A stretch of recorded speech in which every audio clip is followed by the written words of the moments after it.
So everything that happened to Samson was part of God's plan. I'm not saying everything, but you got to understand what the words say. All things work for the good. It was good that he was afflicted. It was good that he fell in love.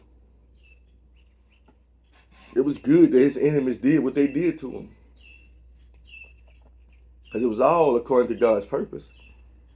And the thing is, Samson's story ain't number 3 chapters. 3 chapters.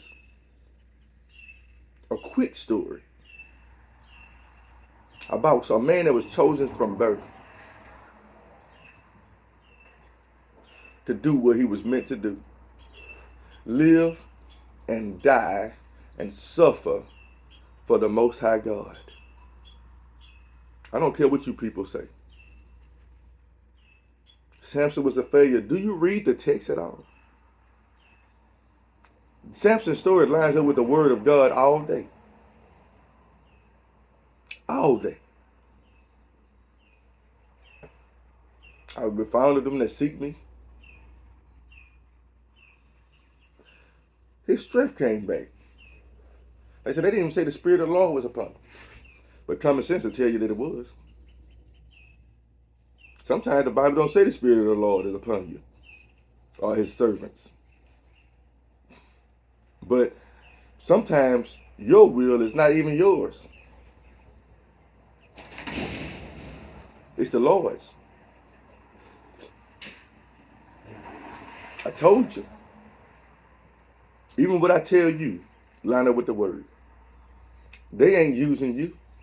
That's what the Lord told me. I am. I am. All right.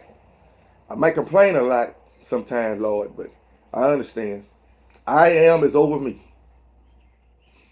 And I am is over you. And a lot of things you're going through right now, tell them I am sent you. This when they think they got you. Right where they want you. The Lord like, I got you right where I want you. He has fulfilled his purpose. They say he judged for 20 years. How long was he in captivity? He was in captivity long enough for his hair to grow back. I don't know how old he was when he started living. I mean, when he started slaying the Philistines. I'm not a historian. But the time frame looks to be pretty long. Now, I watched the movie. And they fill in the blanks with different things. And I don't know if they right or wrong. But I know when I watch the movie, it does something to me every time. That's why I know that the Lord is working on me and working through me. I didn't know I was going to turn to Samson this morning. I promise you. I didn't know. But it works out. Because I've been watching Samson over the last week. I watched it. Bit by bit. Like he was already putting it in my mind to talk about this morning. And you're going to start growing when you start reading this Bible. You start seeing yourself in situations similar to the situations to in the Bible. I mean, you might not understand why you're going through what you're going through. The Lord sets you apart. It's a lonely life sometimes. And sometimes he, like with Abraham to fulfill his purpose, he gave him a wife to go with him. He never allowed Samson to get a wife or to have children.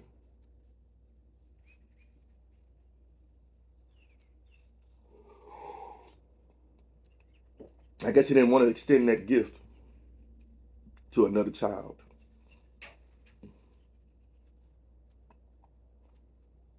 You know, people, the Spirit of the Lord is upon you to do whatever his will is. Accept it. A lot of things you're going through right now ain't because you want to go through it. It's because he wants you to. And I got to remind myself that every day.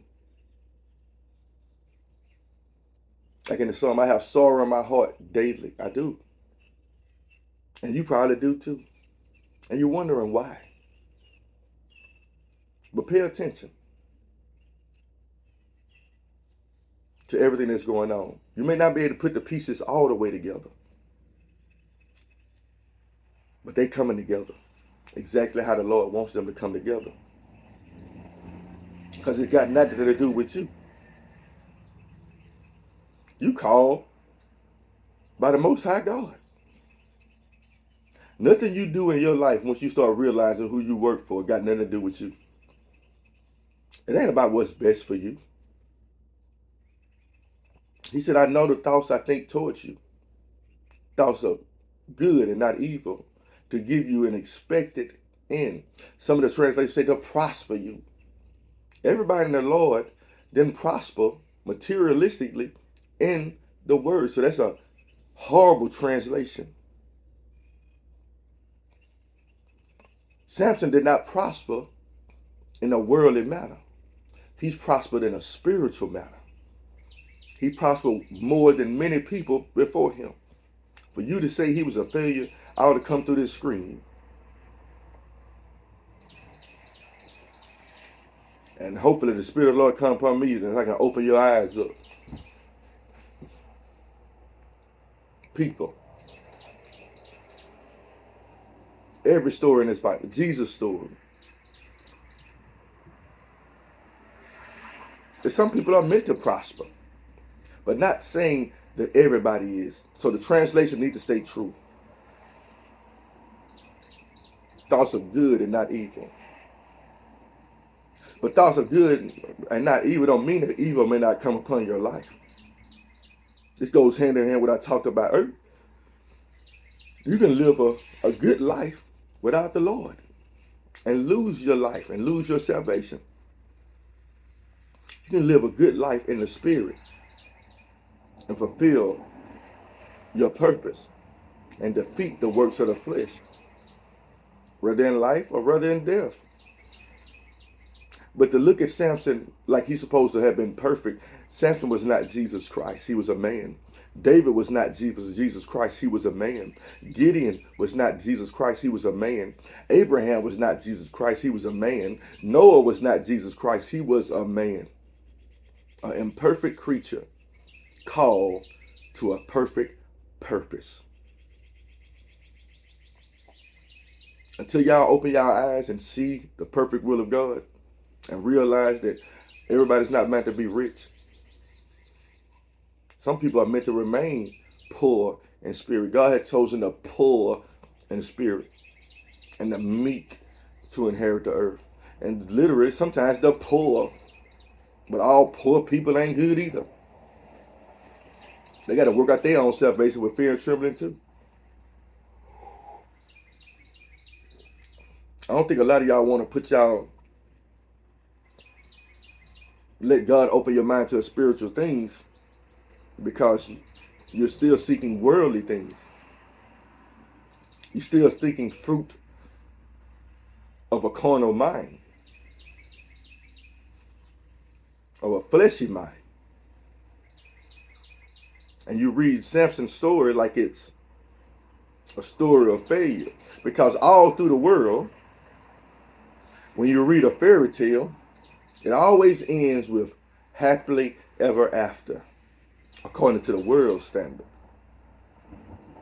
Happily ever after, according to a spiritual standard, is to die with the Lord.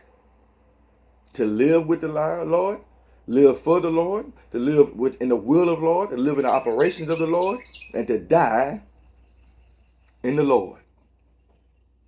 What's the use of gaining the world and lose your soul? Samson wasn't even seeking after material gain. He was seeking after love from a woman that eluded him because of his purpose. You know, people, I'm not trying to tell you nothing that's going to mislead you. I'm telling you the truth. Let me pause and I will continue.